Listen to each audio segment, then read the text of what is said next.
Hello, I'm EnterElysium and this is IRL News. Now, Sega has just fired shots at Gearbox over their lawsuit. So if you don't remember, there's a lawsuit going on. Sega and Gearbox are defending against, well, I think it's a class action lawsuit, because of Aliens Colonial Marines, which came out February last year. Now, if those of you remember it, it was a bit of a shit game, wasn't it? It wasn't finished, it was a bit buggy, it just was crap. Poorly designed and everything. And really, there was a lot of false advertising, it seems, going on there, because when the game was shown to journalists before release and so on, and they were told, yeah, this is very representative of the final product, they were actually being shown a very different game. The game that they were shown actually had entire levels that weren't part of the final game. And so the lawsuit basically hinges on the fact that that trade demo was just, you know, completely made up and had actually very little to do with the final game and was just, you know, deliberately there to sell the product off a false premise. And it seems like a fairly decent lawsuit, especially since Sega have agreed to, you know, settle for 1.25 million. Now, those of you who remember, Sega has agreed to settle for 1.25 million. I don't believe that's gone through yet. I believe that's still awaiting the judge's approval. But Gearbox are trying to block it. Gearbox are not only trying to block it, but they're also trying to get dismissed from the suit. Why? Well, because they want to be dismissed because they don't want to be the guy standing there holding the bag when Sega leave, and they'll be like, oh, it's just us now. If they don't settle, then at least they're defending with Sega.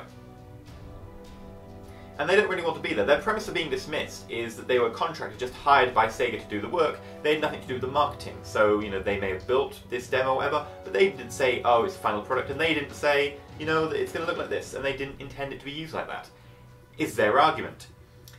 However, Sega have just fired shots at Gearbox, saying that, quote unquote, they did whatever the fuck they wanted.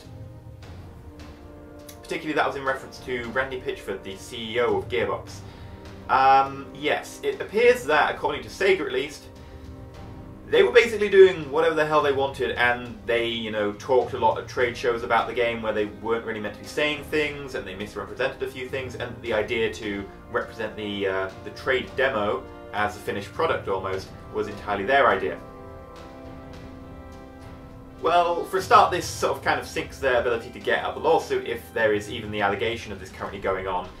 I guess that's what the lawsuit, you know, is there to do. It's there to go, okay, maybe we should look at the evidence for this and then see if we can actually sue you. So this not only sinks them pretty well, and I guess it would block their ability to knock Sega out of the settlement, which is, you know, pretty good for Sega, which is possibly why Sega have said this.